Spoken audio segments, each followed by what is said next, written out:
आई wrote XAT 2024 today. CAT भी लिखा था तो सोचा जैट क्यों नहीं। और आज सवेरे मैं जब टीसीएस गीतोबितान सॉल्ट लेक जो कैलकाटा में मेरा सेंटर था वहां पे मैंने पहुंचा, मेरा थोड़ा तबीयत खराब था, but I got to meet so many of you and I can not, like I was totally overwhelmed by the amount of people who approached me and even thanked me कि मैं उनके लाइफ में कुछ थोड़ा भी बहुत minute सा भी पॉजिटिव इम्पैक्ट क्रिएट कर पाया हूं. So I am very happy that I went to write that today. But before going to the that analysis मुझे एक एग्जाम्पल याद आ रहा है जो मैं बताना चाहता हूं. There is something called revenge travel. Covid के वक्त में जब ट्रैवल कोई नहीं कर पा रहा था, मतलब 1-1.5 साल तक कोई कहीं ट्रैवल नहीं कर रहा था, लेकिन जब कोविड खत्म हुआ, सारे रेस्ट्रिक्शंस उठ गए, तो लोग हर महीने ट्रैवल करना शुरू कर दिए. कभी वो बीच चले जाते, कभी विदेश चले जाते, तो उसको कहते हैं रिवेंज ट्रैवल. तो कैट लोगों का थोड़ा सा खराब हुआ था, वहां पे वो ज्यादा क्वेश्चन अटेम्प्ट भी नहीं कर पाए.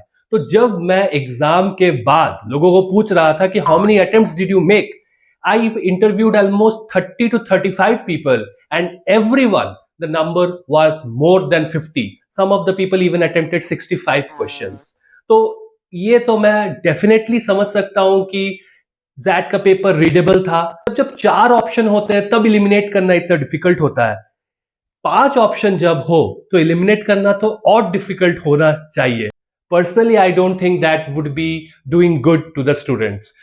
बहुत that is always known to create complex analytical questions, and बहुत बार ऐसा होता है कि आंसर देख के आप ही को लग रहा हो यार ये तो सही आंसर नहीं लग रहा है, राइट? कैट में भी मेरे साथ हुआ था. So I think the people who have attempted in so seriously high numbers, I really feel that जब वो आंसर शीट निकलेगा, 2-3 दिन में ही आंसर शीट निकल जाएगा, and that time we have to see whether they are on the good side or the bad side of that.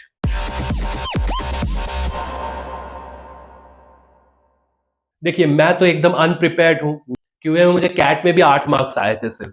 So I was very under prepared, but question देख के मुझे ये लग रहा था कि यार ये बनने लायक है. तो स्लॉट 3 में जो मैंने कैट दिया था उससे तो ये पेपर इजी था, बट इतना भी इजी नहीं था कि आप एकदम तोड़ फोड़ के एकदम ये करके आ जाए. सबसे जो स्टनिंग पॉइंट मुझे लगा कि मैं सोच के गया था यार मुझे तो फॉर्मूला वगैरह नहीं आता है, मैं डायरेक्ट क्वेश्चंस तो शायद ही रहे, तो फिर मैं डीआई वाला पार्ट करूंगा, कैलकुलेशन इंटेंसिव. मैं प्रोडक्ट मैनेजर हूं, वैसा डे टू डे में मेरे लाइफ में कैलकुलेशन रहता है और मैं कैलकुलेटर बहुत कम यूज करता हूं, तो आई थॉट डीआई में मैं थोड़ा मार्क्स स्कोर कर पाऊंगा. बट डीआई था ही नहीं. एक मीन मीडियन मोड वाला वही कैट में भी आया था, यहाँ पे भी आया. And I feel that somewhere around 10 to 12 questions अगर आपने यहाँ पे राइट कर दिए तो there is definitely 95 percentile marks. लेकिन अगर आपको एकदम टॉप 99 परसेंटाइल में आना है तो 15 प्लस तो आपको राइट होना ही है. Another common feedback that you would have heard is that paper थोड़ा लेंदी था.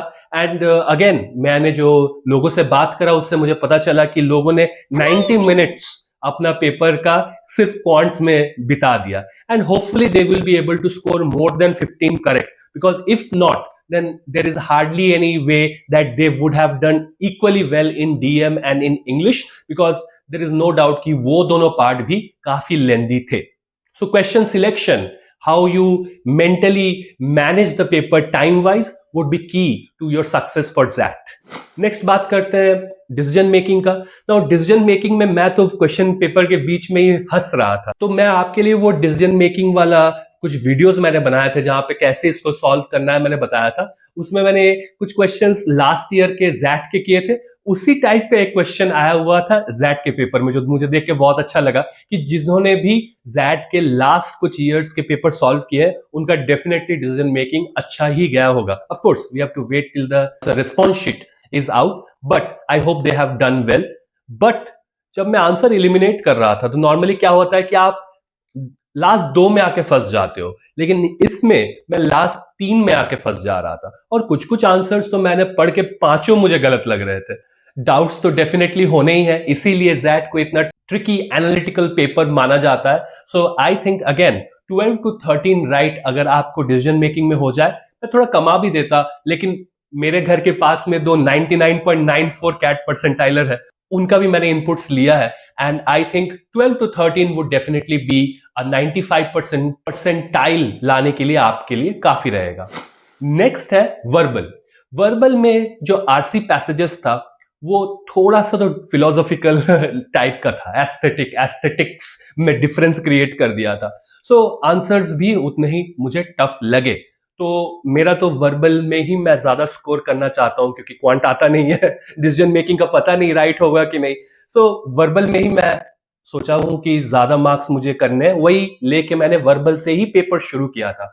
बट दो फिलोसॉफिकल वाला मैंने पैसेज छोड़ के भी आंसर मैंने सारे मार्क नहीं किए बिकॉज मुझे कॉन्फिडेंस आ ही नहीं रहा था और रॉन्ग क्यों लेना है। अगर दो ऑप्शन में मैं कंफ्यूज हो जाता तो मैं मार भी देता क्योंकि there is very little riding for me.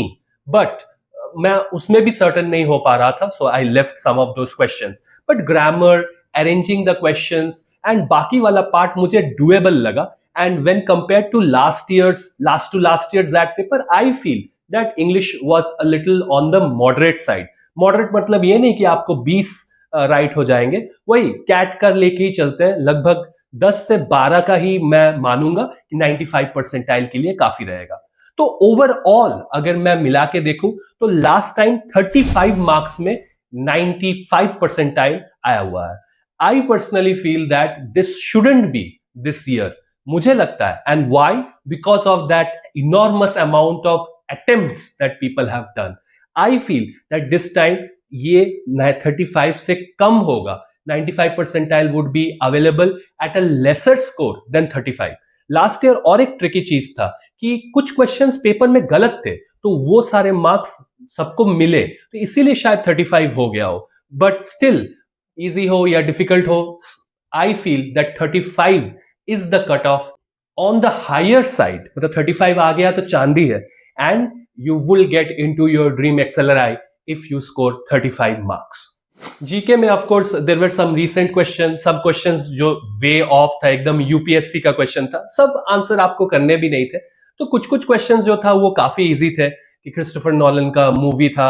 So I think overall थोड़ा सा बेसिक 5 से 7 राइट जीके में आप नहीं कर पाएंगे, ऐसा बहुत डिफिकल्ट होगा क्योंकि बहुत ही रीसेंट टॉपिक्स पे, बहुत ही नोन चीजों में ही मुझे लगा कि सारे क्वेश्चंस थे। So all in all we will be waiting for the score sheet, but till then I feel that that was a tricky paper. It was not easy as many people are thinking. Of course 75 अगर आपके questions है उसमें अगर आपने 60 questions आप attempt करके आए हैं, इसका मतलब क्या है? आपने मार्क किया ही है क्योंकि आपको विश्वास है कि वो सही होगा। तो उस हिसाब से तो पेपर इजी लगना चाहिए, बट ऐसा नहीं था। एंड आई डोंट थिंक जब आंसर शीट निकलेगा many would not be able to hold on to that high accuracy rate जो चाहिए एक एग्जाम लाइक ज़ैट के लिए। बट फिंगर्स क्रॉस्ड, सबका अच्छा हो and hopefully all of you will find yourself in the best colleges of India. All the best to all of you and I will see you again in the next video. Jai Hind.